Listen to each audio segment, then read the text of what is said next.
Bismillahirrahmanirrahim. Alhamdulillah Rabbil Alamin. Wassalatu wassalamu ala ashrafil anbiya'i wal mursalin wa ala alihi wa sahbihi ajma'in. Allahumma lakal hamdu syukra wa lakal mannu fadla wa nastaghfiruka ya hayyu ya qayyum. Salli wa sallim adada ilmika ala abdika wa rasulika wa habibika sayyidil ma'sum Sayyidina Muhammad wa ala alihi wa sahbihi wa ahli mahabbati wa aslih syu'unal ummati wa farij anna al-humuma wal ghumuma ya hayyu ya qayyum. Rabbi shrah li sadri wa yassir li amri wa halul 'uqdatam min lisani yafqahu qawli. Alhamdulillah, segala puja dan puji bagi Allah Subhanahu wa taala yang telah memberi kepada kita nikmat-nikmat dan menunaikan segala hajat-hajat. Segala puja dan puji bagi Allah Subhanahu wa taala yang telah memberi kepada kita dengan pelbagai anugerah yang kadang-kadang kita tidak memintanya, bahkan Allah memberinya tanpa sebelum kita memintanya. Selawat dan salam ke atas junjungan besar Nabi kita Muhammad sallallahu alaihi wasallam dan seterusnya kepada para sahabat, golongan ahlul bait, para kekasih Allah, pecinta-pecinta ilmu dan muslimin muslimat yang dirahmati oleh Allah Subhanahu wa taala. Alhamdulillah, pada malam ini kita dapat bertemu kembali setelah beberapa malam kita tawakuf mengenai pengajian kitab hikam. Moga-moga Allah Subhanahu wa taala memberi kepahaman kepada kita mengenai apa yang kita baca.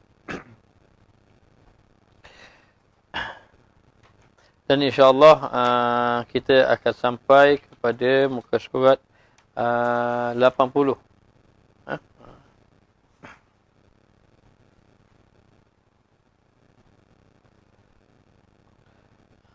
Sampai pada muka surat 80.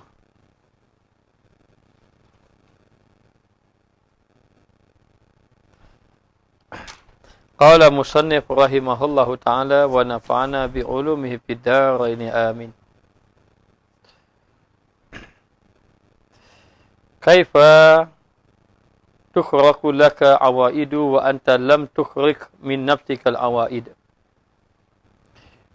Ni agak salah tajuk sikit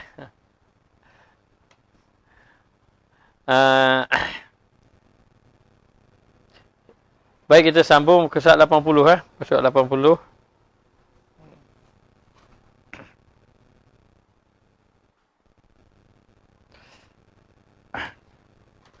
Muka surat 80 yang atas sekali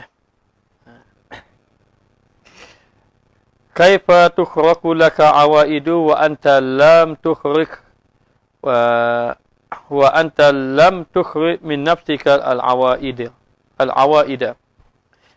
Maksudnya, betapa disalah bagimu segala adat dengan sebab terbuka asrar daripada segala yang aib-aib.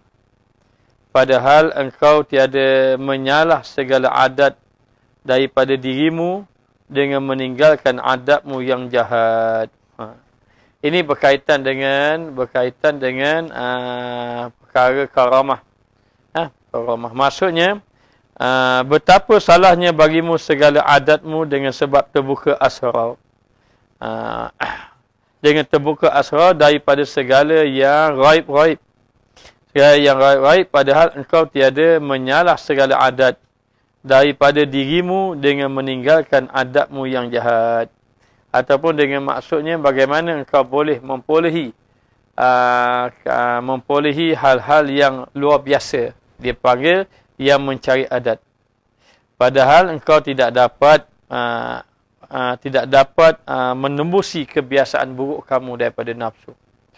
Maksud dia, bagaimana betapa disalahkan bagimu segala adat bagimu segala adat dengan sebab terbuka asrar daripada segala yang raib-raib. Maka bagaimana seseorang tadi nak mendapat perkara yang raib, perkara yang menyalahi adat. Disalah bagimu segala adat, yakni perkara yang menyalahi adat dipanggil karamah. Bagaimana kamu nak mendapat perkara yang ajaib, perkara yang menyalahi adat, dengan sebab terbuka asrar, yakni terbuka rahsia-rahsia hati daripada segala yang raib, dari perkara yang kita tidak ketahui.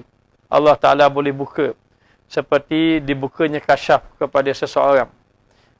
Padahal engkau tiada menyalahi segala adat daripada dirimu dengan meninggalkan adatmu yang jahat. Padahal kamu ini tidak meninggalkan adat kebiasaan kamu dengan akhlak yang buruk. Maka seseorang yang inginkan kemuliaan di sisi Allah Subhanahu Wa Taala, hendaklah dia meninggalkan kebiasaan keburukan yang ada pada dirinya. Maka apabila seseorang itu masih mengekalkan perkara yang buruk pada dirinya, maka dia tidak akan dapat terbuka segala rahsia-rahsia Allah Subhanahu Wa Taala. Kerana sesungguhnya Allah Subhanahu Wa Taala memberikan kepada hamba-hambanya seperti perkara-perkara raib, diberitahu perkara raib ataupun perkara yang menyalahi adat, perkara yang luar biasa. Ia disebabkan adalah seseorang tadi yang telah berjaya menyucikan akan hati dia. Maka bila mana kamu tidak mampu lagi menyucikan hati, bila mana kamu masih lagi mengikuti hawa nafsu, maka menyebabkan bahawa kamu tidak akan terbuka segala pintu rahsia-rahsia Allah ataupun mendapat karamah. Maka karamah ini dipanggil perkara yang menyalahi adat. Orang panggil karamah, orang kampung orang tua panggil keramat. Keramat satu kemuliaan yang Allah Ta'ala kurniakan kepada hamba-Nya yang saleh, terdiri daripada para wali-wali Allah Ta'ala. Maka karamah pada umumnya tidaklah dianugerahkan oleh Allah Ta'ala tanpa sebab. Ada sebab-sebab yang tertentu. Bahkan dengan sebab-sebab yang tertentu ini, kadang-kadang Allah memberi kepada seseorang tadi tentang karamah, kemuliaan. Maka seseorang itu akan dapat kemuliaan di sisi Allah bila mana dia meninggalkan kebiasaan yang buruk yang ada pada dirinya. Dan dikatakan juga bahawa maka tiada terbuka alam kudrat bagi orang yang lagi tinggal segala bahagian nafsunya sezarah. Apabila masih lagi ada bahagian nafsunya walau sedikit pun, maka tidak akan terbuka alam rahsia Allah Subhanahu Wa Taala. Maka seseorang tadi, selagi mana ada bahagian nafsu, sama ada nafsu itu maknanya dalam dia beramal. Maka sembahyanglah dia, sembahyang dalam nafsu. Berzikirlah dia, berzikir pun dalam nafsu. Maka selagi mana kita beribadat masih lagi terlekat nafsu, maka tidak akan terbuka, akan tidak dapat kemuliaan Allah Subhanahu Wa Taala. Maka demikianlah. Boleh jadi kita kena tengok adakah amalan-amalan yang kita lakukan, sama ada dalam sembahyang, sama ada melibatkan zikir, hatta kita berdoa pada Allah, adakah di dalamnya ada bahagian nafsu. Kalau di dalamnya ada bahagian nafsu, maka amalan tadi, sama ada semayang, sama ada zikir, sama ada berdoa, sama ada apa-apa amalan yang dilakukan itu, apabila ada bahagiannya nafsu, dia tidak akan mendapat kemuliaan di sisi Allah Subhanahu Wa Taala. Di antara bentuk orang itu Allah Taala memberi kemuliaan, di antaranya Allah memberi karamah, yakni perkara-perkara yang luar biasa. Perkara yang luar biasa yang Allah Taala beri kepada maknanya orang-orang yang tertentu. Maka perkara yang luar biasa ni, yang pertama dia panggil mukjizat. Mukjizat ini dikurniakan kepada para nabi-nabi dan para rasul. Dalam keadaan dia mengaku dia nabi, dia mengaku dia rasul, dan mukjizat ini tidak ada tandingan. Ini diberi kepada mukjizat, diberi kepada para nabi dan rasul. Yang kedua, diberi kepada awliya. Ini dipanggil karamah. karamah ni maknanya diberi kepada orang-orang yang tertentu yang soleh di sisi Allah. Ini dipanggil karamah, perkara yang luar biasa. Ada ulama mengatakan bahawa mukjizat lepas daripada dilantik menjadi nabi dan rasul, sebelum dilantik menjadi rasul itu dia panggil irhas. Irhas, IRHAS. Irhas ini dikatakan bahawa perkara yang luar biasa tetapi sebelum menjadi nabi ataupun rasul. Maka ini irhas. Kemudian setelah menjadi nabi, menjadi rasul, dia panggil mukjizat. Dan ada pun bagi orang yang soleh itu dikatakan dia terdiri daripada wali Allah, itu dipanggil karamah. Itu dipanggil karamah. Dan kemudian yang keempat dipanggil ma'unah. Ma'unah pertolongan Allah bagi orang-orang yang mungkin tidak mencapai maqam seperti wali-wali Allah tetapi orang awam. Tapi orang awam yang biasa itu dipanggil ma'unah, pertolongan. Contoh ma'unah ni macam mana? Contoh ma'unah ni seperti kalau orang tu naik kenderaan, tiba-tiba kenderaan tu habis minyak. Tapi kenderaan tu boleh lagi berjalan. Boleh lagi berjalan sampai ke destinasi yang dituju tadi. Maknanya apa? Itu pertolongan Allah Subhanahu Wa Taala. Itu dipanggil ma'unah. Ma'unah. Maka ini perkara yang luar biasa. Semuanya Allah Ta'ala beri kepada hamba-hambanya yang tertentu. Ia melibatkan maknanya orang-orang tadi yang telah menyucikan dirinya kepada Allah Subhanahu Wa Ta'ala. Maka selagi mana ada bahagian nafsu dalam kamu melakukan amal ibadat, maka bagaimana mungkin seseorang tadi nak mendapat karamah di sisi Allah Subhanahu Wa Ta'ala. Kemudian dikatakan lagi, maka tiada lagi tinggal segala bahagian nafsunya sezarah. Maka barang siapa tiada keluar daripada segala iradatnya, segala kehendaknya, yakni kehendak nafsunya itu tadi, nascaya tiada dipolehnya pada yang segala yang dituntutnya. Jadi dikatakan bahawa selagi mana orang tadi tidak keluarkan dirinya daripada nafsu, maka selagi itu dia tidak akan dapat apa yang ia cari, yang terdiri daripada kemuliaan Allah. Jika seseorang hamba menginginkan supaya Allah Ta'ala menganugerahkan dia kepadanya karamah, sebagai contohlah, inginkan karamah dengan erti kata yang luas, dapat seperti apa? Dapat mengobati penyakit contohnya, ataupun mendapat ilmu pengetahuan yang luar biasa, ataupun dapat berjalan di atas air, ataupun dapat terbang di atas udara. Maknanya maka anugerah tersebut tidak akan dikurniakan, tidak akan dapat anugerah seperti berjalan atas air, terbang atas udara, ataupun mendapat maknanya harta benda yang tidak tanpa diusaha, dan seumpamanya ini, maka seseorang itu tidak akan dapat perkara yang luar biasa, anugerah daripada Allah Ta'ala, hinggalah seseorang tadi menghancurkan nafsu yang ada pada dirinya. Maka apabila kebiasaan-kebiasaan yang tidak baik itu telah dimusnahkan, telah dihilangkan, maka barulah Allah Subhanahu Wa Ta'ala memuliakan dia dengan mengurniakan dengan pelbagai-bagai hal yang luar biasa tanpa diduga-duga. Maknanya sebab tu orang-orang yang soleh, wali-wali Allah, mereka tidak hairan. Mereka tidak bimbang kadang-kadang. Sebab apa? Ala inna awliya Allah la khaufun alaihim wa lahum yahzanun. Para wali Allah, kekasih Allah ni, dia tidak bimbang, tidak sedih.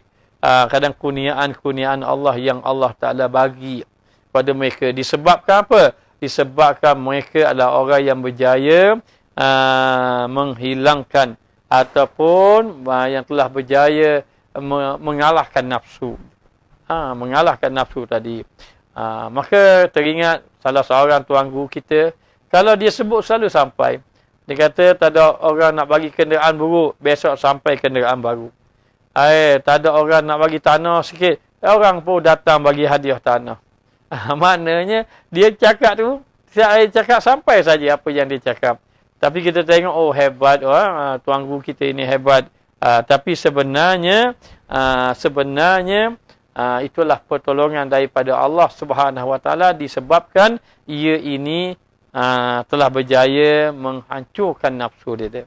Ni ada persoalan, apakah itu ma'unah? Ma'unah pertolongan Allah yang Allah beri kepada orang biasa macam kita. Yang Allah Ta'ala beri kepada orang-orang biasa, tetapi orang biasa yang soleh, yang berjaya melawan hawa nafsu. Hanya tak mampu ibadat banyak. Contohnya, orang ni maksiat dia tak buat, tapi ibadat dah banyak. Ada pun para wali Allah, mereka ini tinggal maksiat, ibadat banyak sehingga Allah bagi. Maka dapat pertolongan ma'unah. Ma'unah ni pertolongan Allah. Seperti ketika mana dia perlukan hajat, Allah Ta'ala tunaikan hajat dia. Macam Ustaz bagi contoh tadi, naik kenderaan, tiba-tiba minyak habis. Minyak habis kenderaan dia. Tapi kenderaan dia tetap boleh berjalan sampai ke destinasi. Itu dengan pertolongan Allah Subhanahu Wa Ta'ala. Baik, kita tengok. Kemudian dikatakan lagi.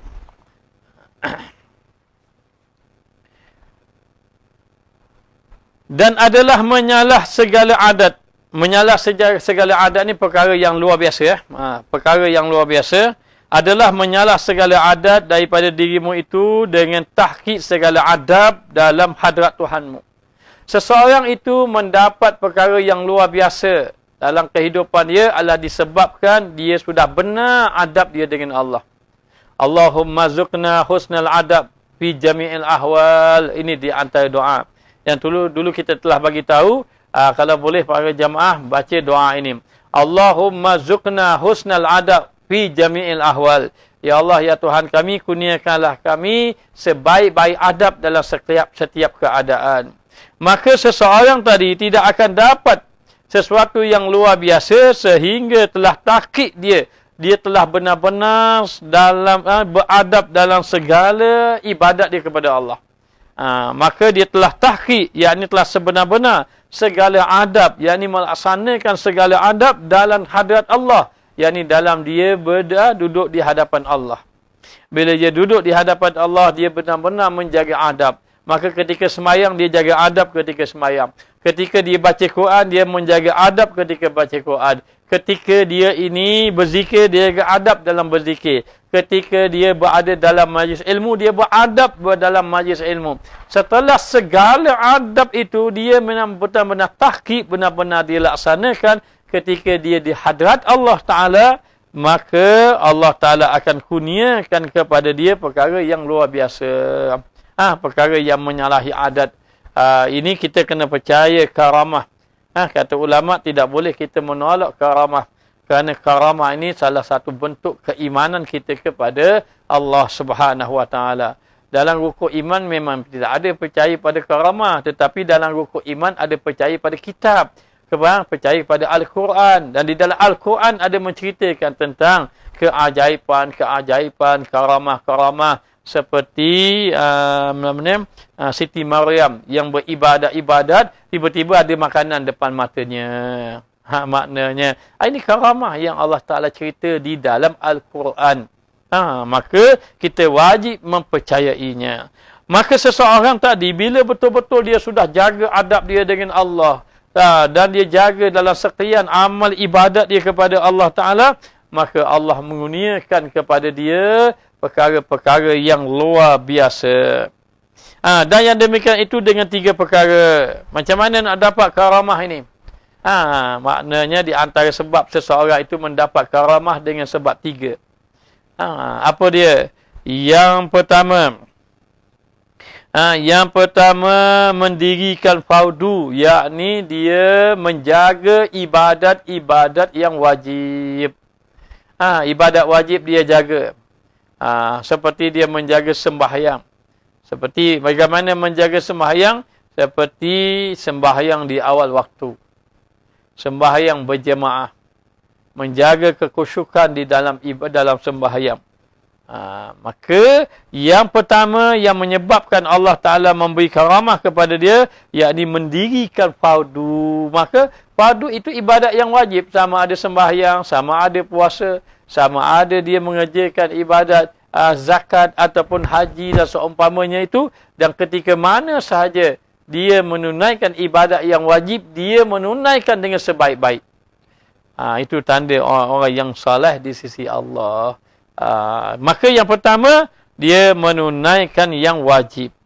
Yang kedua, dia berpaling daripada makhluk. Dia berpaling daripada makhluk. Yakni tidak bergantung dengan makhluk. Dan dia tidak terpengaruh dengan makhluk. Bahkan dikatakan bahawa makhluk itu tidak memberi kesan kepadanya. Yakni kepada hatinya. Maka ramai mana manusia disebabkan makhluk, disebabkan orang yang dikasihi, akhirnya meninggalkan ibadat kepada Allah Subhanahu Wa Taala. Maka yang kedua, berpaling dia daripada makhluk. Yakni tidak disibukkan dia dengan makhluk. Sama ada dia nak uzlah ke, ataupun dia bergaul dengan orang, tapi hatinya tidak disibukkan dengan makhluk. Maka yang kedua, di antara yang mendapat karamah, yang kedua adalah berpaling dia daripada makhluk. Yakni tidak menyibukkan diri dengan makhluk. Dan yang ketiga, melebihkan sidik yang jadi daripada tahqiq ubudiyah yang mewajibkan bagi takluk pada rububiyah. Yakni benar dalam ibadat. Yang ketiga, benar di dalam ibadat dia. Ketika mana dia melakukan ibadat yang mana dia bergantung dengan sifat rububiyah Allah. Sifat bergantung dia dengan Allah. Maknanya. Jadi dikatakan bahawa sebab orang yang bergantung dengan sifat rububiyah seperti apa? Dia melihat Allah Ta'ala maha kaya. Dia melihat Allah Ta'ala maha mulia. Dia melihat Allah Ta'ala maha berkuasa. Contohnya. Ini di antara seseorang tadi dalam beribadat, dia telah melaksanakan hak rububiyah. Dan dalam dia beribadah, benar dia dalam ibadah. Yakni seperti ikhlas ketika mana dia melakukan amal ibadah kepada Allah Subhanahu Wa Taala. Dan kata Syekh Abu Hasan radhiyallahu anhu, dan yang mengesahkan ibadat itu dengan melazimkan fakir. Ini kata ulama sufi. Siapa dia? Seperti Syekh Abu Hasan Syadzili. Sah orang itu benar-benar ubudiyah pada Allah. Sah orang itu memang benar-benar dia tahqiq dia. Dia ini maknanya mengabdikan diri kepada Allah Ta'ala. Dengan apa dia? Dengan bersifat dengan sifat kehambaan. Mana sifat kehambaan tadi? Iaitu melazimkan fakir. Merasa dirinya fakir. Benar-benar bergantung hajat dengan Allah. Kemudian rasa dirinya lemah. Kemudian dalam waktu yang sama, dia merasa dirinya daif sangat. Lemah ni maknanya terbatas, dirinya terbatas. Dan lemah ini bermakna dia sangat bergantung dengan Allah Ta'ala. Dalam waktu yang sama, dia merasa hina kerana menyadari tentang asal kejadiannya tadi. Dan menyadari bahawa yang maha mulia itu adalah Allah. Bila mana seseorang tadi, ketika mana dia beribadah pada Allah, dia memakai pakaian kehambaan. Merasa fakir, merasa hina, merasa lemah, merasa daif, itu memakai pakaian kehambaan. Orang yang memakai pakaian kehambaan ketika mana beribadat, itu dikira orang yang benar-benar, maknanya orang yang benar-benar melakukan ubudiyah kepada Allah. Benar-benar sah ubudiyah dia, katanya tadi. Dan taklukkan olehmu pada segala sifat Tuhanmu. Dan kamu kena takluk dengan segala sifat Tuhan kamu. Apa makna takluk? Bergantung kamu dengan segala sifat Tuhanmu. Macam mana nak bergantung ni Ustaz? Kita kena faham sifat Allah, sifat rububiyah. Sifat rububiyah ada 4. Yang pertama, Allah maha kaya. Yang kedua, Allah maha mulia. Yang ketiga, Allah maha berkuasa. Kerana maknanya, yang keempat, Allah maha kuat. 4 sifat rububiyah. Ketika mana kita melakukan amal ibadah kepada Allah, kita bergantung dengan sifat ini. Sifat yang menunjukkan kita ubudiyah. Maka kita tak boleh, kita tak mampu nak beribadat. Kecuali Allah yang maha kuat membantu kita. Dan kita ini fakir, tak ada apa-apa. Kita ini tidak ada harta, kita tidak ada kedudukan. Sebenarnya kita hanya bergantung dengan Allah yang maha kaya. Tiba-tiba orang puji kita, orang kata kita bagus. Kita tidak ada kemuliaan. Yang ada kemuliaan itu adalah Allah Subhanahu Wa Taala. Maknanya. Dan kalau kita ada pangkat, kita tidak ada kuasa. Yang ada kuasa itu Allah Subhanahu Wa Taala. Apabila seseorang itu telah bergantung dalam hatinya tentang sifat rububiyah ini, tentang sifat dia dengan Tuhan tadi, dia bergantung dengan sifat Allah Ta'ala tadi. Maka permulaan menyalahi adat. Dalam waktu yang sama, dia pemulalah meninggalkan perkara-perkara yang membawa kepada nafsu. Setelah bergantung, permulaan menyalahi adat. Maknanya Allah akan mula memberi kepada dia sesuatu yang luar biasa. Yang dia tidak maknanya meninggalkan perkara yang luar biasa. Dia mula didapati perkara, dia diberi oleh Allah perkara yang luar biasa. Bila hatinya bergantung dengan sifat rububiyah tadi. Ada soalan, apakah sifat manusia yang paling Allah Ta'ala suka? Yang pertama, manusia itu tidak syirik kepada Allah. Itu paling Allah Ta'ala kasih. Mana siapa yang dia tidak syirik kepada Allah, Allah Ta'ala kasih kepada hambanya tadi. Yang kedua, hamba yang mengenal akan dirinya sebagai hamba dan meletakkan hak Allah Ta'ala sebagai ketuhanan. Sebagai Allah. Maknanya sifat yang bersifat dengan sifat ketuhanan. Maka itu antaranya. Baik, kita sambung balik. Dan bila sahaja dia sudah bergantung sifat dia dengan bergantung dengan sifat Allah, disitulah permulaan Allah memberi kepada dia perkara yang luar biasa. Jadi contohnya macam mana? Contohnya bila dia merasa dia sudah tidak ada kekuatan. Itu semua kekuatan Allah. Ketika orang muliakan dia, walaupun orang muliakan dia, dia merasa dirinya hina. Di sisi Allah. Dan ketika mana saja dia diberi pangkat, maka dia walaupun diberi pangkat, dia merasakan bahawa dia tidak ada kuasa. Yang ada kuasa itu Allah Subhanahu Wa Taala. Maka setelah dalam hatinya begitu, maka Allah akan campakkan dia, beri kepada dia perkara-perkara yang luar biasa. Yang dia tidak sangka Allah Ta'ala beri kepada dia. Setelah dia meletakkan dirinya itu dengan bersifat kehambaan. Lemah, da'if, hina, fakir, dia belaka. Maka di situlah Allah memberi pertolongan pada dia. Memberi perkara yang menyalahi adat. Maka perhimpunan menyalahi segala adat itu dengan menetapkan segala adab. Tiada dengan bersungguh-sungguh dalam talab. Dan dia tidak semestinya bersungguh-sungguh dalam meminta.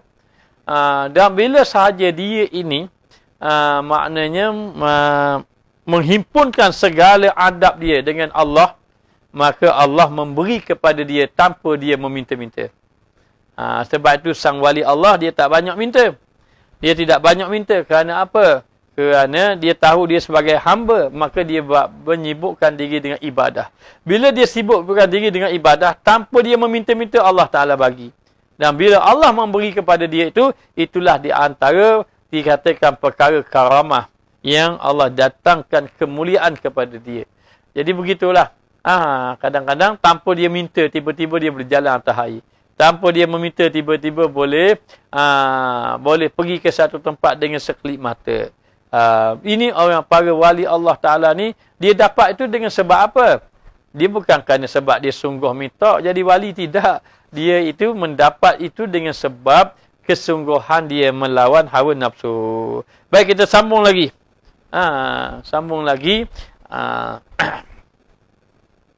Yang berkaitan dengan tajuk kita malam ni, ma sya'nu wujudat talab.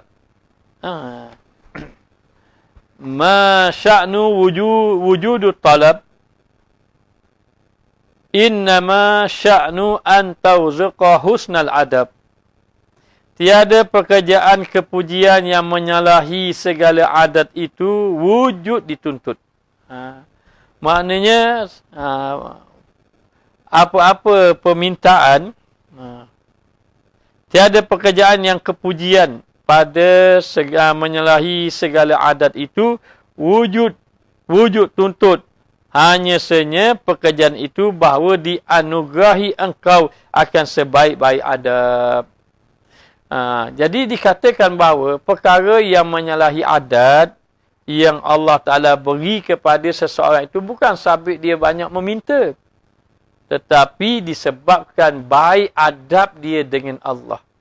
Sebab tu para jamaah kadang-kadang orang yang soleh dia tak banyak cari rezeki. Tapi dia banyak sibuk ibadat. Tapi Allah beri rezeki dia banyak. Tapi ada orang meminta, ya Allah murahkan rezeki aku, murahkan rezeki aku. Macam-macam cara, macam-macam amalan untuk nak dapat murahkan rezeki. Tetapi Allah tak kurniakan juga pada dia. Kecuali sedikit sahaja. Jadi di sini kita dapat faham. Kurniaan Allah ni bukan duduk kesungguhan kita meminta. Tetapi kurniaan Allah duduk kepada bagaimana adab kita dengan Allah Subhanahu wa ta'ala. Dan begitulah juga dengan doa. Dan di sini juga kita dapat fahami bahawa tiadalah satu keadaan seperti doa itu yang kita minta tadi itu adalah menjadi tujuan utama. Bukan. Tetapi tujuan utama tadi adalah kita ini maknanya dianugerahkan oleh Allah Ta'ala adab yang baik dengan Allah. Baik. Kita tengok. Dan dikatakan lagi, hanya sahaja pekerjaan itu bahawa dianugerahkan engkau akan sebaik-baik adab. Maka di antara perkara yang dikatakan anugerah Allah, Allah memberi kamu sebaik-baik adab. Dan sebaik-baik adab itulah yang menyebabkan Allah memberi apa yang kamu hendaki. Bahkan, dengan sebaik-baik adab, Allah memberi juga dengan perkara yang kamu tidak meminta. Tetapi Allah memberi kepadanya. Baik. Lalu dikatakan bahawa dianugerahkan engkau akan sebaik-baik adab dengan menyerahkan segala pekerjaan kepadanya. Dan yakni kamu serahkan segala pekerjaan kepada Allah Subhanahu wa ta'ala. Dan redha pada barang yang telah dibahagikan bagimu. Dengan cara juga kamu ni redha dengan apa yang Allah tetapkan kepada kamu. Bila Allah Ta'ala tetapkan kepada kita sesuatu, maka hendaklah kita ini redha. Redha dengan yang apa Allah Ta'ala bagi. Dan tiada menuntut, yakni tiada kamu berdoa, meminta daripadanya barang yang tiada baginya. Tiada baginya. Dan mendirikan segala fardunya dan mengikut segala sunnahnya dan menyalahi manusia dengan perangai yang baik dan mendirikan pada segala haknya atas bersifat kaya daripada tiap-tiap makhluk pada jalan rujuk ia kepada meninggalkan ikhtiar dan berdiri pada sifat iftiqar serta memutuskan munaza'ah dan iradat dan juga takbir. Maka dikatakan bahawa seseorang tadi, bila dia itu meminta kepada Allah, permintaan tadi bukanlah matlamat utama. Tapi matlamat utama adalah dianugerahkan Allah sebaik-baik adab ketika mana berdoa pada Allah. Bagaimana? Dengan cara dia seorang tadi dia redha dengan Allah. Dia redha dengan Allah dan dia ini redha dengan apa yang Allah Ta'ala bagi. Dan dia pula tidak meminta dengan sesuatu yang tiada baginya. Jadi kalau dia meminta kepada Allah Ta'ala, yakni dia meminta dengan sesuatu yang memberi kebaikan kepada diri dia. Ataupun membawa kepada mendekatkan dia kepada Allah Subhanahu wa ta'ala. Seperti apa?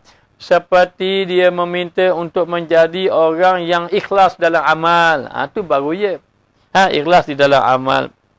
Dan mengikut segala sunnah. Ataupun menjadi orang yang beribadat dan ikhlas dan mengikut sunnah Nabi. Dan menyalahi manusia dengan perangai yang baik. Dengan perangai yang baik. Dan dia tidak mengikuti manusia. Dan berakhlak dia dengan perangai yang baik dan mendirikan pada segala sifatnya atau bersifat kaya pada tiap-tiap makhluk. Maka dia juga tidak berhajat kepada makhluk, hanya berhajat kepada Allah. Baik, dalam kita meminta kepada Allah, yang pertama, bila kita meminta, sebaiknya mintalah sesuatu yang kita perlukan. Mintalah sesuatu yang kita perlukan. Maknanya, macam mana sesuatu yang kita perlukan? Baik, kita perlukan ibadat. Allah perlu menyuruh kita beribadat. Maka kita perlukan ibadat yang baik. Maka seperti apa? Seperti meminta kepada Allah agar dapat menunaikan ibadah. Dapat mengikut sunnah Nabi. Dan dapat meninggalkan perangai yang buruk pada orang. Dapat mengekalkan akhlak yang baik. Maknanya, dan minta kepada Allah sebagai kita tidak berhajat kepada makhluk, hanya berhajat kepada Allah Subhanahu Wa Taala. Dan juga kita meninggalkan jalan kita memilih. Kita kata, saya kena begini, saya kena begini. Kita serah kepada Allah Subhanahu Wa Taala, dan kita duduk kekal dengan sifat kita iftiqah. Hanya berhajat kepada Allah. Dan juga kita meninggalkan munaza'ah ataupun berbantah-bantah, merungut kenapa Allah tak tunaikan hajat, kenapa, maknanya kita ini mempersoalkan Allah Taala, ataupun kita mentadbir, ya Allah, aku nak begini, ya Allah, aku nak begini, ya Allah. Serahkan kepada Allah. Yang paling penting, adab ketika kamu berdoa kepada Allah Subhanahu Wa Taala. Bagi jemaah sekalian, ada satu perkataan, saya tak tahu, perkataan ini dikira amat dimukai Allah. Kamu berdoa kepada Allah, perkataan ini kalau kamu sebut, maka membawa kepada kamu dikira menghina Allah. Wal-iyazubillah. Kerana apa? Kerana tidak ada adab. Kerana tidak ada adab di dalam berdoa. Seperti apa? Seperti kita berkata, ya Allah, ya Tuhanku. Kenapa engkau tidak makbulkan doaku? Maknanya, ini menyalahi adab. Seperti seolah-olah menganggap bahawa Allah ini tidak mengambil berat hal makhluknya, hal hambanya. Ataupun termasuk juga, itu perkataan yang pertama. Adapun perkataan yang kedua, mengatakan bahawa, ya Allah, ya Tuhanku, engkau, maknanya, ya Allah, ya Tuhanku, tunaikanlah hajatku seandainya engkau ingin, ya Allah, ya Tuhanku, seandainya engkau berkuasa, seandainya engkau bersetuju, maka tunaikanlah hajatku. Ia tidak boleh berkata begitu. Kerana apa? Kerana seolah-olah memberi macam pilihan kepada Allah Ta'ala. Kalau mu setuju, mu tunai. Kalau tak mau setuju, ikut pandangmu lah. Itu tak boleh. Kita berdoa dengan seumpamanya itu. Atau kita berdoa, ya Allah, ya Tuhanku, seandainya engkau berkuasa, maka tunaikan hajat aku. Ini pun tak boleh berdoa macam itu.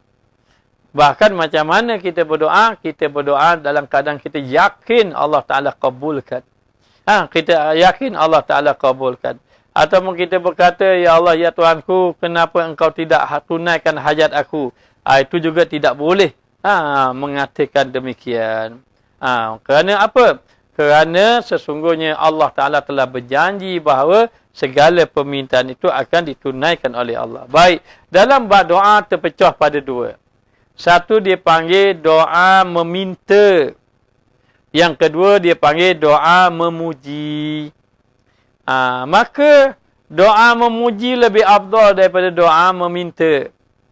Kerana doa itu sebenarnya bukan menyuruh kita ini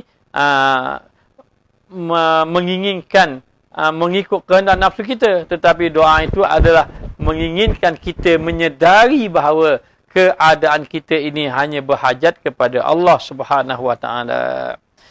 Maka baik, ada dua, satu dia panggil doa puji, satu dia panggil doa minta. Maka doa puji lebih afdal daripada doa meminta. Maka doa ini ada dua. Satu yang berkaitan dengan dunia, satu yang berkaitan dengan akhirat. Maka ulama mengatakan begini, kalau berkaitan dengan akhirat, maka afdallah kamu meminta. Tetapi kalau berkaitan dengan dunia, maka afdal kamu memuji. Begitu. Maka kalau kita nak minta akhirat, contohnya apa? Nak minta syafaat, ya Allah ya Tuhanku, kurniakanlah syafaat Nabi-Mu. Kita minta, itu bagus. Tidak ada masalah. Ya Allah ya Tuhanku, masukkan aku dalam syurga. Ya Allah ya Tuhanku, jauhkan aku daripada neraka. Itu benar. Tidak ada masalah. Maka ulama kata, kalau akhirat, afdal kamu meminta. Kalau dunia, sesuatu yang di dunia, afdal kamu memuji. Afdal hanya kamu memuji. Maka tak apa kita nak meminta, kerana kita berhajat kepada Allah. Tapi kalau perkara yang berkaitan dunia, maka kita serah pada Allah. Itulah yang sebaiknya, tapi dengan banyak memuji Allah Ta'ala. Lalu kata ulama mengatakan bahawa barang siapa yang menyibukkan dirinya dengan berzikir kepada Allah, seperti dia sibuk dengan baca Quran, dia sibuk dengan majlis ilmu, dia sibuk baca Quran, dia sibuk bertasbih, memuji Allah Subhanahu Wa Taala, sehingga dia tidak meminta kepada Allah Taala, maka Allah akan memberi kepada dia sesuatu yang dia tidak minta dan memberi yang lebih baik daripada orang yang meminta. Maknanya seorang tadi bila mana sahaja dia sibuk baca Quran, sibuk zikir, sibuk majlis ilmu, Allah tunaikan habis hajat-hajat dia. Seorang yang sibuk beristighfar, sibuk-sibuk, maka Allah Ta'ala tunaikan hajat dia. Orang yang sibuk nak semayang taubat, orang yang sibuk nak bertaubat, Allah Ta'ala tunaikan hajat dia. Maka di atas muka dunia, bila orang itu menyibukkan dia dengan ibadat, Allah Ta'ala tunaikan. Walaupun dia tidak meminta. Namun dekat negeri akhirat, afdal kamu meminta, ya Allah, kurniakan kami husnul khatimah.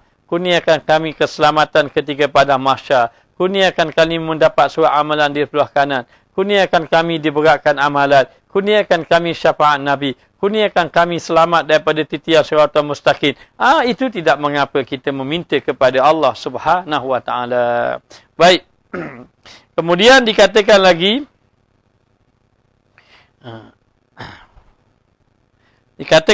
apabila sahaja seorang tadi dan tiadalah engkau lihat kepada segala penghulu kita, anbiya, tak kala bala mereka itu, maka tiada ikhtiar, tiada pilihan seseorang daripada mereka. Mereka tak pilih pun sesuatu serta Allah, bersama dengan Allah, dan tiada menghendaki mereka itu daripada lainnya, daripada barang yang dikhendaki. Dia tak minta dari yang lain daripada apa yang dia hendak bagi mereka itu. Maka adalah tuntut tiap-tiap seorang daripada mereka itu, daripada para Nabi Rasul itu, pada barang yang telah dipahamkan daripada Allah. Allah pahamkan dia tadi, dan barang yang telah diketahuinya daripada muradnya, daripada maksud di dalamnya, di dalam doa. Maka kata dia, kalau kamu tengoklah kepada para Nabi, para Rasul, kamu tengok kepada para Nabi, para Rasul, mereka itu adalah orang-orang yang Allah Ta'ala bagi faham mereka. Maka dengan sebab itu, kamu tengok para Nabi, iaitu Rasul kita, dia tidak ada pilihan. Dia tak minta. Dia tidak meminta sesuatu dengan Allah. Kerana dia tahu, Allah tahu dah kehendak dia. Kehendak dia. Maka dia serah kepada Allah. Dia tidak meminta. Meminta-minta dengan sesuatu tadi. Barang yang dikehendaki mereka itu, dan adalah tuntut yang seorang daripada mereka itu, sesuatu yang telah dipahamkan. Dia hanya meminta sesuatu perkara yang Allah dah pahamkan mereka. Baik, contohnya macam mana? Satu ketika Nabi SAW, satu ketika baginda ini, dia ini didatangi oleh satu kumpulan. Baginda bersama dengan sahabat, tiba-tiba datanglah satu golongan, satu orang bagi tahu kepada Nabi dan para sahabat. Dia kata orang-orang Mekah hari ini telah menyibukkan diri mereka bersiap-siap nak menyerang orang Madinah. Nak serang orang Madinah. Lalu Nabi SAW memberitahu kepada sahabat dengan perkataan hasbunallah wa ni'mal wakil. Cukuplah bagi kami Allah. Kata mereka ini datang satu orang beritahu cerita dia nak takut-takutkan sahabat. Lalu dia kata, kamu tahu tak orang Mekah sedang siap-siap sedia ni nak menyerang orang Madinah, nak menyerang kamu dan nak menyerang Muhammad dan sahabat-sahabatnya. Dia pun cerita, orang-orang Mekah ni dia punya kelengkapan perang dia hebat. Kalau itulah maknanya kalau kamu lawan dia, kamu akan binasa. Maka dicerita untuk takut-takutkan. Ingat, sahabat Nabi penuh ditakut-takutkan oleh orang-orang munafik di kota Madinah. Dia takut-takutkan. Apa mereka kata? Hasbunallah wa ni'mal wakil. Cukuplah bagi kami Allah. Cukuplah bagi kami Allah Ta'ala. Cukuplah Allah Ta'ala sebaik-baik penolong. Sebab itu jangan takut-takut. Hari ini orang sangat ditakut-takutkan. Begini bahaya, begini. Hari-kali jadi takut. Tak lewat benda. Hari-kali pergi masjid pun takut. Nak salam dengan orang tu takut. Nak takut. Jangan bimbang. Ada Allah Ta'ala. Zikir jawapannya. Zikir jawapannya. Maka kata sahabat, hasbunallah wa ni'mal wakil. Rasulullah kata, hasbunallah wa ni'mal wakil. Sahabat, cukuplah kamu mengatakan Allah lah jadi pembantu kita. Kemudian, berita tu benar. Orang-orang kafir nak menyerang ni. Maka siap-siap sahabat nak pergi berperang. Nak pergi berperang, mari pula orang munafik. Kabur pula. Jangan peranglah kamu. Kalah kamu. Orang-orang Mekah tu, dia punya kelengkapan dia hebat. Kamu pergi mati lah kamu kalau pergi tu. Maka dia datang sekali lagi. Maknanya ketika sahabat nak pergi ke medan perang, dia datang lagi orang-orang munafik. Cerita lagi, beri takut. Maka sahabat Nabi kata, hasbunallah wa ni'mal wakil. Cukuplah bagi Allah Ta'ala kami ada Allah dan Allah sebaik-baik penolong. Jadi, lepas pada ni, para jemaah jangan duk takut-takut. Kalau para jemaah berzikir, insya-Allah Allah Ta'ala beri pertolongan. Jadi di zaman Nabi dah ada dah orang takut-takut orang Islam. Tapi tak berjaya. Orang-orang munafik nak menakutkan orang Islam Madinah, tak berjaya. Orang-orang Yahudi nak menakut-nakutkan orang Islam Madinah, tak berjaya. Apa mereka kata? Hasbunallah wa ni'mal wakil. Tengok adakah Nabi dan para sahabat berdoa, ya Allah ya Tuhanku binasakan orang Mekah? Tidak. Ya Allah ya Tuhanku menangkan pasukan kami? Tidak. Tapi hanya sebut hasbunallah wa ni'mal wakil, hasbunallah wa ni'mal wakil, hasbunallah wa ni'mal wakil. Maka Allah Ta'ala beri kemenangan kepada tentera Islam. Itu Nabi SAW. Begitulah juga dengan Nabi Ibrahim AS. Nabi Ibrahim ketika mana nak dicampakkan ke dalam api, maka datang malaikat Jibril AS. Lalu nak beri bantuan kepada Nabi Ibrahim. Ada apa-apa pertolongan? Can I have you? Boleh aku tolong kamu? Maknanya. Maka malaikat pun datang minta nak beri pertolongan kepada Nabi Ibrahim AS. Maka Nabi Ibrahim mengatakan, hasbunallah wa ni'mal wakil. Cukuplah bagi kami Allah dan Allah sebaik-baik penolong. Itu Nabi Ibrahim AS. Adakah Nabi Ibrahim kata, ya Allah, ya Tuhan kami, jadikan api ini sejuk? Tidak.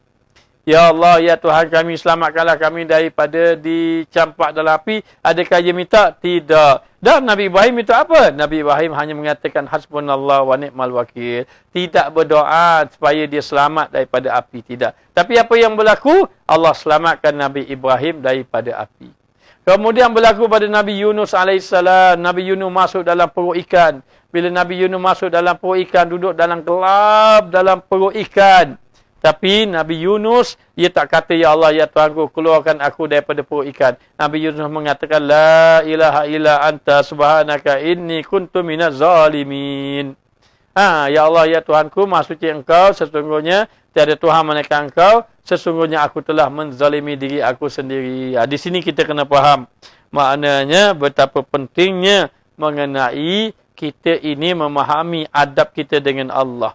Adab kita dengan Allah. Jadi, kalau perkara dunia, banyak zikir. Banyak zikir. Perkara akhirat, kita nak meminta, itu tidak menjadi masalah. Boleh kita memintanya. Kemudian dikatakan bahawa, apabila memohon kepada Allah Ta'ala, kena ada adab. Adab memohon kepada Allah, yang pertama, kita berdoa disebabkan. Yang pertama, kerana mengikut perintah Allah Subhanahu wa taala.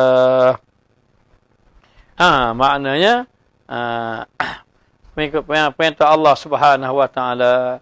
Kemudian dikatakan bahawa yang pertama kerana mengikut perintah Allah. Yang kedua, kita berdoa kepada Allah Taala kerana kita meyakini akan kuasa Allah. Allah Taala itu berkuasa, meyakini sebagai kita berdoa kerana sebagai jalan bergantung dengan sifat rububiyah. Yang kedua, sebagai jalan bergantung dengan sifat rububiyah, sifat ketuhanan. Dan yang ketiga, sebab apa kita berdoa juga kepada Allah? Sebab kita menyedari bahawa kita sebagai hamba Allah. Maka hamba Allah kita tahu kita lemah, kita dhaif, kita fakir, kita tiada apa-apa. Sebab tu kita berdoa kepada Allah Subhanahu wa taala. Maknanya, kerana kita tahu dah keadaan Allah Subhanahu wa taala dan kita berdoa kepada Allah Subhanahu wa taala adalah antaranya kerana jalan untuk kita nak mendekatkan diri kita kepada Allah. Ingat, doa itu ibadat. Doa itu ibadat. Maka dengan sebab itu kita berdoa. Kemudian itu sebab kita berdoa. Adab kita berdoa ini, adabnya itu adalah ada 3 adab. Adab yang pertama adalah seseorang tadi ketika adab yang pertama dia panggil adab zahir. Adab zahir dia berdoa kepada Allah Subhanahu wa taala sebagai jalan menunjukkan bergantung dengan Allah. Maka itu dipanggil adab zahir. Kita bergantung dengan Allah Subhanahu wa taala. Yang kedua, adab batin. Adab batin adalah meyakini Allah Subhanahu wa taala mengkabulkan akan hajat kita. Dalam hati kita yakin bahawa Allah mengkabulkan akan hajat kita dan Allah memberi yang terbaik untuk kita. Yakin dengan Allah Subhanahu wa taala.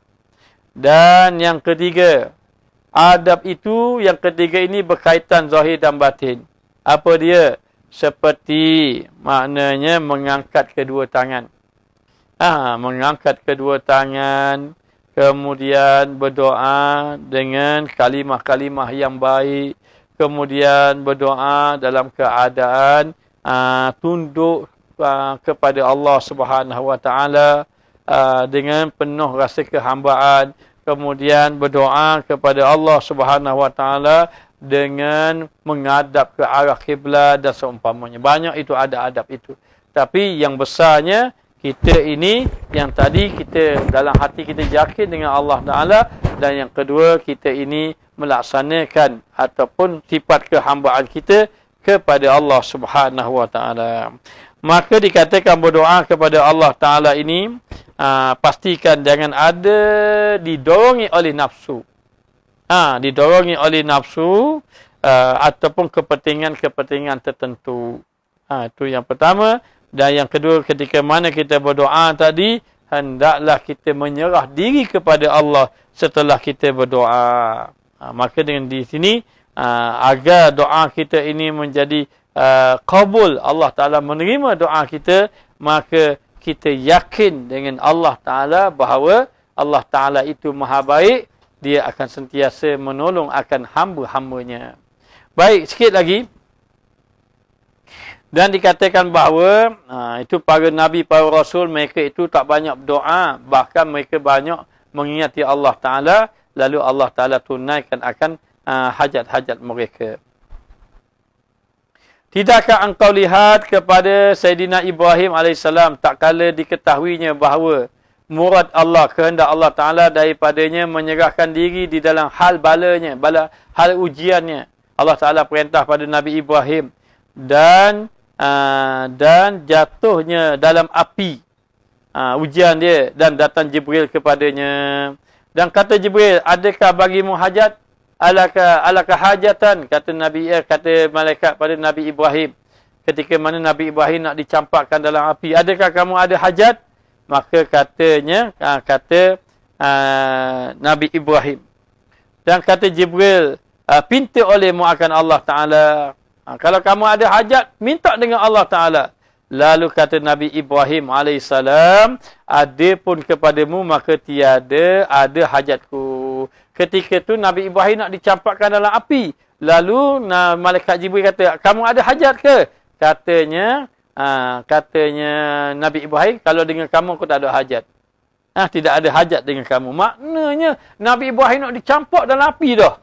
Datang malaikat Jibril, Nabi Ibrahim masih tidak mahu minta hajat dengan malaikat Jibril AS.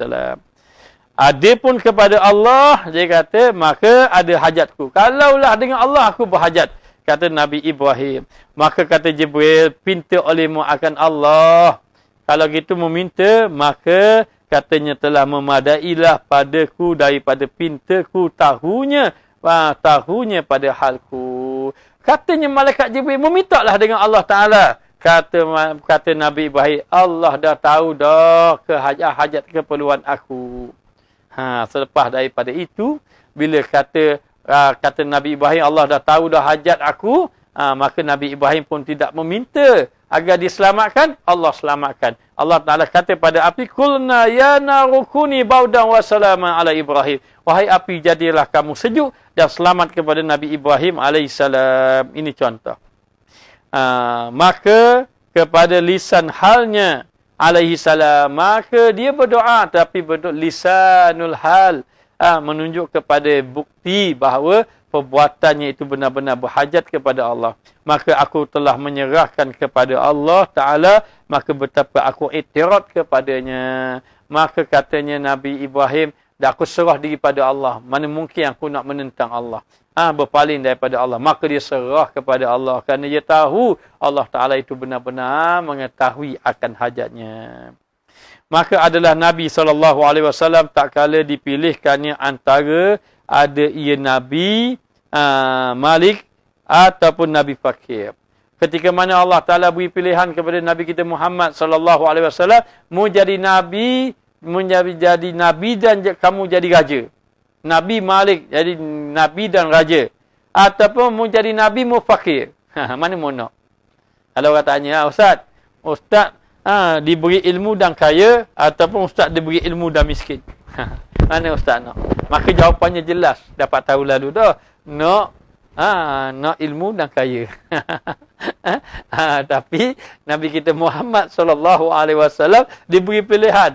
Wahai Muhammad, Allah memberi kepada kamu pilihan. Mu jadi Nabi dan mu jadi kaya, mu jadi raja, ataupun mu jadi Nabi, mu jadi orang fakir. Pilih mana satu kamu nak. Allah Ta'ala bagi pilihan. Maka dipilihnya fakir. Pilih jadi Nabi dan fakir kerana tawaduk bagi Allah, kerana tunduk dia kepada Allah. Maka apabila hasil bagi seorang mereka itu bala, satu ujian ataupun cubaan, nescaya dianugerahkan Allah Ta'ala akan dia sebaik-baik adab. Bila satu orang tadi, bila mana Allah Ta'ala timpa dia bala, ujian, tiba-tiba Allah Ta'ala beri adab pada dia. Lebih-lebih lagi adab kepada Allah Ta'ala. Maka tiada menzahirkan mereka itu daripadanya, melainkan barang yang muafakat dengannya iradatul haq. Jadi, tiba-tiba Allah Ta'ala bagi kepada dia, adab dia dengan Allah. Itulah kehendak Allah. Kita kalau diberi ujian apa-apa, kita kena adab dengan Allah. Ada akhlak dengan Allah Ta'ala. Itulah kehendaki. Jadi, di antara adab dengan Allah, bergantung minta dengan Allah. Minta dengan Allah Subhanahu Wa Ta'ala. Dan murad Allah Ta'ala daripada segala hamba itu, maka yang dikehendaki yang daripada kita sebagai hamba tadi, menzahirkan hajat. Serta melazimkan iktiraf. Kita hajat, tetapi kita melazimkan iktiraf. Iktiraf ni sangat-sangat bergantung dengan Allah. Sangat-sangat bergantung dengan Allah. Dan yang demikian itu cabang makrifat. Itulah cabang kita nak mengenal Allah. Kerana bahawasanya barang siapa mengetahui akan dia, yakni akan Allah Ta'ala, nescaya lazimlah pintunya dan berkendak kepadanya. Dan barang siapa yang berkendak kepadanya, nescaya lazimlah iktiraf. Kalau kamu nak kepada Allah Ta'ala, supaya Allah Ta'ala ini maknanya mengasihi kamu, lazimlah kamu duduk di pintu Allah. Lazimlah kamu tunjuk kamu benar-benar berhajat kepada Allah. Lazimlah kamu bergantung dengan Allah Ta'ala. Inilah makam yang terlebih memberi manfaat bagi orang yang salik. Bergantung dengan Allah Ta'ala. Dan jikalau ada engkau daripada orang yang ahli suluk, orang yang nak berjalan kepada Allah, maka lazimkan olehmu yang demikian itu. Maka kamu serah kepada Allah Ta'ala. Alhamdulillah. Jadi serah macam mana ni? Tak payah makan ubat ke? Tak, makanlah ubat. Kemudian berdoa pada Allah, mohon kepada Allah Subhanahu Wa Ta'ala. Jadi dalam keadaan macam itu kita begini. Ini saya nak bagi satu petua saja. Kalau katakan orang selalu tanya, tadi pun ada tanya, macam mana Ustaz? Boleh tak kita nak ambil vaksin ataupun tidak? Tapi saya kena ambil kata. Kalau kena ambil begini. Ketika mana kita ini nak cocok, kalau kita takut mudarat, kita baca doa. Antara doanya kita baca Bismillahillazi la yadurru ma'asmihi syai'un fil ardi wala fis sama' wa huwas sami'ul alim. Dan kita berdoa pada Allah, moga-moga kalau ada mudarat, tidak mudarat. Tapi kalau dia memberi manfaat, alhamdulillah. Serah kepada Allah Subhanahu Wa Ta'ala. Maka Sayyidina Khalid Al-Walid, ketika mana beliau minum racun, beliau makan Bismillahirrahmanirrahim la yadurru ma'asmihi syai'un fil ardi wala fis sama' wa huwas sami'ul alim. Ataupun kaedah yang kedua, membaca Bismillahirrahmanirrahim, membaca la haula wala quwata illa billahil aliyyil azim sebanyak 10 kali, kemudian membaca Bismillahillazi la yadurru ma'asmihi syai'un fil ardi wala fis sama' wa huwas sami'ul alim. Nak baca 10 kali pun tak apa, ataupun 3 kali. Tapi Bismillahirrahmanirrahim la haula wala quwata illa billah tu kena baca 10 kali. Bacalah 3 kali. Lepas tu tawakal ala Allah. InsyaAllah selamat. InsyaAllah selamat. Tidak ada kesan-kesan. Ataupun boleh jadi memberi manfaat. Boleh jadi memberi manfaat. Sebab itu kita pergantungan kita kepada Allah.